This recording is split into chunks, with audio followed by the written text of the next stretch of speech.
Գյորջյան Կասկադ 60 ամիս փուլային վճարում բազմաթիվ առավելություններ։ Անհետ կորած զինվորի մայրը վերջին անգամ որդու հետ խոսել է 5 տարի առաջ 2020-ի հոկտեմբերի 7-ին, ժամը անգիր է հիշում 13:30-ին։ Ժամկետային զինծառայող էր, շեշտում է Հայաստանում միայն հետո են պարզել, որ փաստորեն այդ օրերին որդին Արցախում է եղել, մարտադաշտում կռվի ամենաթեժ կետերից մեկում։ Դիմել ենք բոլոր կառույցներին ենք դիմել, տեղ չենք թողել երևի, Կարմիր խաչից, կառավարություն, ազգային ժողով, բոլոր ծնողներով միասին, այդ մի քանի օրվա մեջ ոնց որ բոլորս գտանք իրար միասնական ուժերով, դիմում էինք բոլոր կառույցներին, բայց ասում են, եթե իմանանք որտեղ են, անհայտ չէին կոչվի։ Այդ է նրանց տված պատասխանը։ Գտնվելու վայրն անհետ կորած համարվող զինծառայողների համախմբված ծնողները պնդում են իրենց խնդիրներն այդպես էլ լուծում չեն ստանում։ Այստեղ Մարդու իրավունքների եվրոպական դատարանում հայ գերիների շահերի ներկայացուցիչն են գծում։ Ռազմագերիների չլուծված խնդրի կողքին անհետ կորածների հարցը բազմաշերտ է։ Չենք կարողանում հայրենիք վերադարձնել, քանի դեռ պետությունը չի պարզել նրանց ճակատագիրը։ Ցավոք սրտի անհայտ կորած անձանց վերջին հայտնի գտնվելու վայրերը այս պահին գտնվում են ադրբեջանական վերահսկողության ներքո եւ էապես սահմանափակված է Հայաստանի Հանրապետության քննչական կամ այլ մարմինների հնարավորությունը ինքնուրույնաբար իրականացնել քննությանը միտված գործողություններ։ Իրավական փորձագետ Աննա Մելիքյանն էլ հայտնում է հատկապես վերջին տարիներին անհետ կորած անձանց որոնողական աշխատանքները Ադրբեջանը միտումնավոր սահմանափակել է։ Մտահոգություններ են հնչել ու տեղին են առայն, որ այդ տարածքներում, այսինքն Լեռնային Ղարաբաղի տարածքներում եւ դրանց շուրջ Ադրբեջանը լայնածավալ աշխատանքներ է իրականացնում, այդ թվում շինարարական, արտաշիրման եւ այլն, որոնք լրիվ անվերահսկելի են ըստ էության եւ դրա շուրջ ունենք մտահոգություններ առայն, որ անգամ եթե հայտնաբերվեն որևէ տվյալներ, այդ թվում աճումներ եւ այլն, որոնք որ ըստ էության պետք է պատշաճ ԴՆԹ հետազոտման ենթարկվեն եւ պարզվի թե ում են պատկանում, ըստ էության մենք միայն լսում ենք Ադրբեջանի ռոպագանդան, որ գտել ենք այսքան անձի մասունք, որոնք որ հաստատ Խոջալույի զոհերն են եւ այլն, բայց երբեք մենք վստահ չենք կարող լինել թե ում են պատկանում։ Միջազգային խնդիրներից զատ Սիրանուշ Սահակյանն առանձնացնում է նաև մեր պետության ներսում առկա խնդիրները։ Իրավապաշտպանի գնահատմամբ այն, որ գտնվելու վայրն անհետ համարվող մարդկանց իրավական կարգավիճակը հստակեցված չէ, այդ թվում թե ինչ սոցիալ-հոգեբանական աջակցություն պետք է ցուցաբերի պետությունը նրանց հարազատներին, նշանակում է համակարգված չէ քաղաքականությունը։ Հայաստանի ներկա օրենսդրությունը ունի տարբեր դրույթներ, որոնք ցրված են տարբեր օրենքներում, իրավունքի ճյուղերում, կան բազմաթիվ պատասխանատուներ, սակայն ձևավորված չէ կենտրոնական մարմին, ում պատասխանատվության եւ համակարգման ներքո այս խնդիրները պետք է լուծում ստանան։ Անհետ կորած անձանց հայտնաբերելու գործում յուրաքանչյուր օրն աշխատում է մեր դեմ, փաստեր են վերանում, բանաձևում են մասնագետներն ու հիշեցնում, վերջերս հասարակահաղական քննարկումներում էր թեզ շրջանառվում, թե հիմա արդեն 90-ականներից անհետ կորած անձանց հարցն այլևս արդիական չէ, տևական ժամանակ է անցել գտնվելու վայրը պարզելու, այլևս հնարավոր չէ, իրավապաշտպանները հարցնում են, իսկ ինչ են կարել 44 օրից հետո արդեն 5 տարի։ Վարչապետ Փաշինյանը Բեռլինում Գերմանիայի առևտրի եւ արդյունաբերության պալատում հանդիպում է ունեցել գերմանացի մի խումբ գործարարների եւ տնտեսական միավորումների ներկայացուցիչների հետ։ Վարչապետն իր խոսքում ընդգծել է Գերմանիայի հետ տնտեսական կապերի հետեւողական զարգացման եւ ընդլայնման կարեւորությունը։ Փաշինյանը նշել է, որ վերջին շրջանում արձանագրվել է առևտրաշրջանառության ծավալների դրական դինամիկա։ Վարչապետը անդրադարձել է նաեւ մեր երկրում բիզնես միջավայրի բարելավման նպատակով իրականացվող բարեփոխումներին, տնտեսության տարբեր ոլորտներում ներդրումների իրականացման հնարավորություններին, ինչպես նաև տարածաշրջանում տեղի ունեցող զարգացումների համատեքստում բացվող հեռանկարներին։ Վարչապետ Փաշինյանը Բեռլինում ելույթ ունենալով արտաքին հարաբերությունների գերմանական ընկերակցությունում հայտարարել է, որ Trip Company հայ-ամերիկյան համատեղ ձեռնարկությունը կգրանցվի Հայաստանում Թրամփի ուղի նախագիծն իրականացնելու համար։ Նրա խոսքով ամերիկացի գործընկերների հետ ինտենսիվ բանակցություններ են վարում միջազգային խաղաղության եւ բարգավաճման Թրամփի ուղի կապի նախագծի իրականացման ընդհանուր պայմանների շուրջ։ Փաշինյանը նաև ընդգծել է, որ Թրամփի ուղի նախագիծը, ինչպես նաև Հայաստանի եւ Թուրքիայի հաղորդակցության բացումը ունեն լիարժեք ներուժ դառնալու միջին միջանցքի կարևոր բաղադրիչ ապահովելով Եվրոպայի հարավային Կովկասի եւ Կենտրոնական Ասիայի միջև անխոչնդոտ կապ։ Բարիգալուս Գերմանիա, պարոն վարչապետ, Գերմանիայում Ադրբեջանի դեսպանը հայերենով դիմել է վարչապետ Նիկոլ Փաշինյանին։ Մեր տարածաշրջանում վիթխարի դերափոխում է տեղի ունենում, որը մի քանի տարի առաջ հնարավոր չէր լինել պատկերացնել։ Սա ամենակայուն ժամանակաշրջանն է մեր հարաբերություններում, որին մենք հասել ենք ու դուք եք հասել, նշել է նա։ Բարիգալուս Գերմանիա, Mr. Prime Minister, welcome to Germany. I fully agree. Մեր տարածաշրջանում վիթխարի դերափոխում է տեղի ունենում, որ մի քանի տարի առաջ հնարավոր չէր պատկերացնել։ Սա ամենակայուն ժամանակաշրջանն է մեր հարաբերություններին, որին մենք հասել ենք ու դուք եք հասել։ Հայաստանում զբոսաշրջային հոսքերի ակտիվացման մասին վերջին շրջանում խոսվում է ամենատարբեր հարթակներից։ Ընդամենը օրեր առաջ վարչապետ Նիկոլ Փաշինյանն էլ կառավարությունում հայտարարեց այդ մասին։ Մայիս, հունիս, հուլիս, օգոստոս,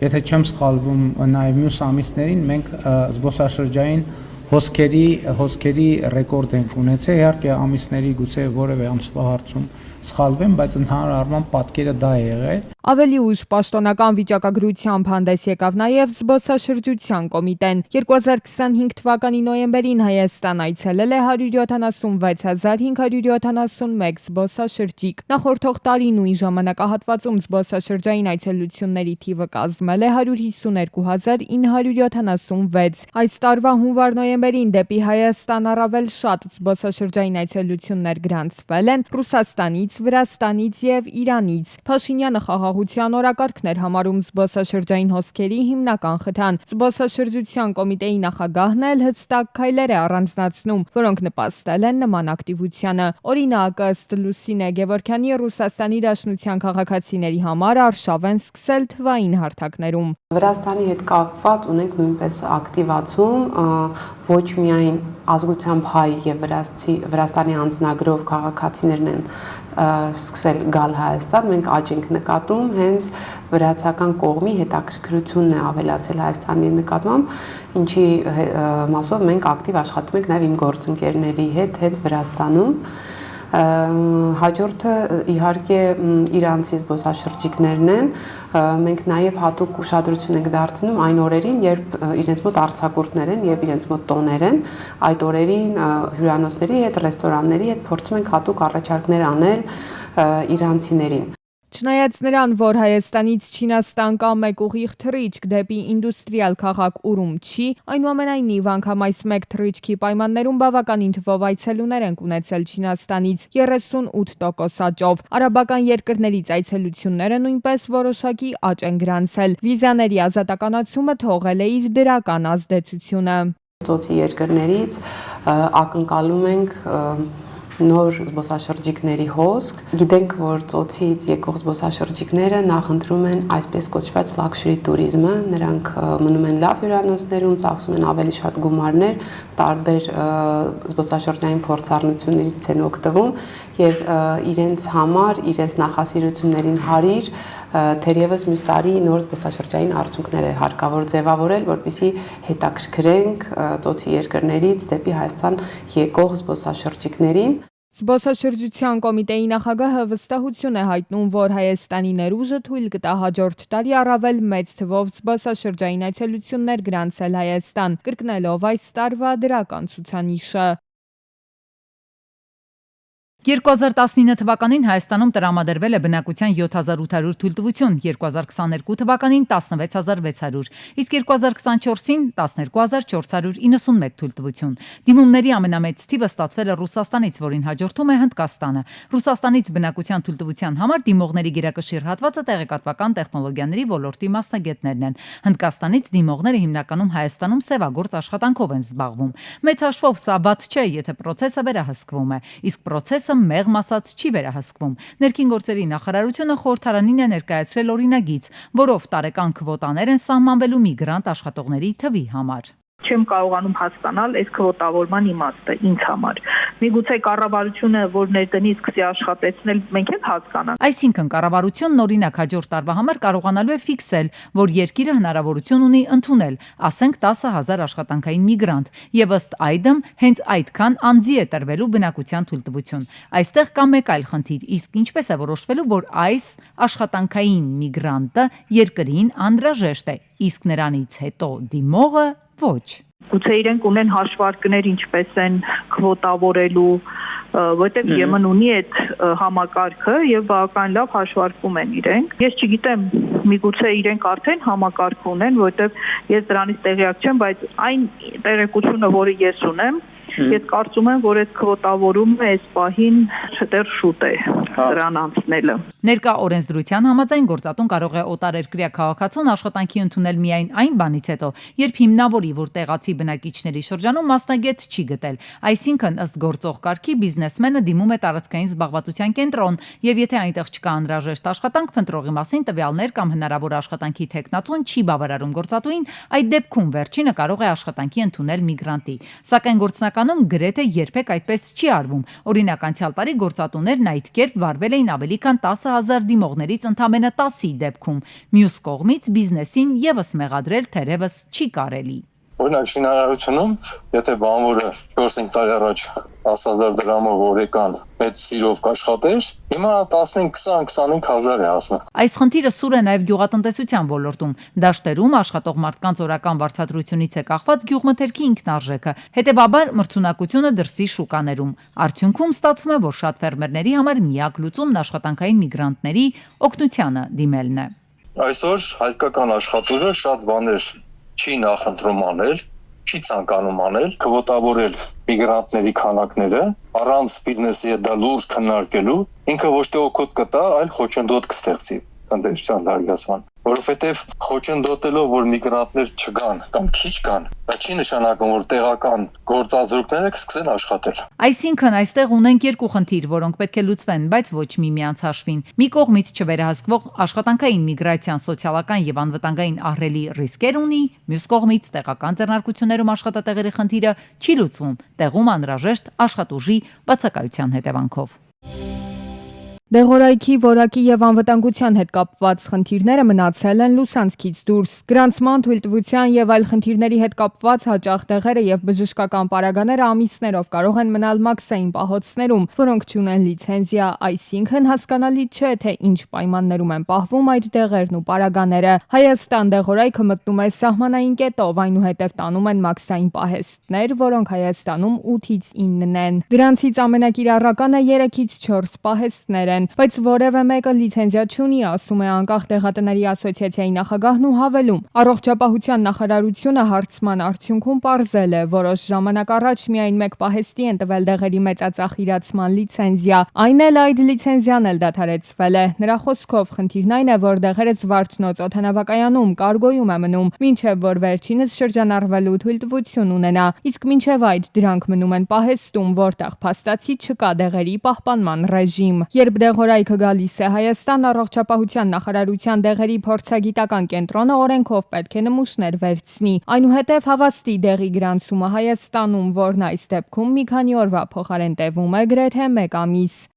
Շոկ եղանակներին, եթե օրինակ դեղը պետք է պահպանվի մինչև 25 աշճանը, բայց եկեք տեսեք, որ մաքսային շատ պահեստներ կան, որ այդտեղ 10 աշճան է, եւ այդ դրա պահպանումից կարող է դեղի որակը փոփոխության ենթարկվել։ Դեղերը պահվում են սառնարաններում, որոնք նաև նախատեսված են օրինակ կարագ մսամթերք պահելու համար, ասում է Խաչատրյանը, նշելով, որ դեղորայքի համար պետք է լիցենզիա ունենան բոլոր կազմակերպությունները։ Կապ չունի դա մանրածախ է, մեծածախ բժշկական կազմակերպություն, թե ոչ։ Ըստ նրա ամբողջ խնդիրն այն է, որ առողջապահության նախարարությունը չի հետաքրքրվում, թե որտեղ է գտնվում եկած դեղը, բաշխում չի անում, իսկ այդ ամենի վերահսկողությունն անում է աշխատանքի եւ առողջապահական տեսչական մարմինը։ Երկուսն էլ պատասխանատու են ստեղծված իրավիճակի համար, պնդում է Խաչատրյանը, որ այստեղ խնդիր կա, նախարար Ավանեսյանն ինքն էլ ի դեպ հաստատեց։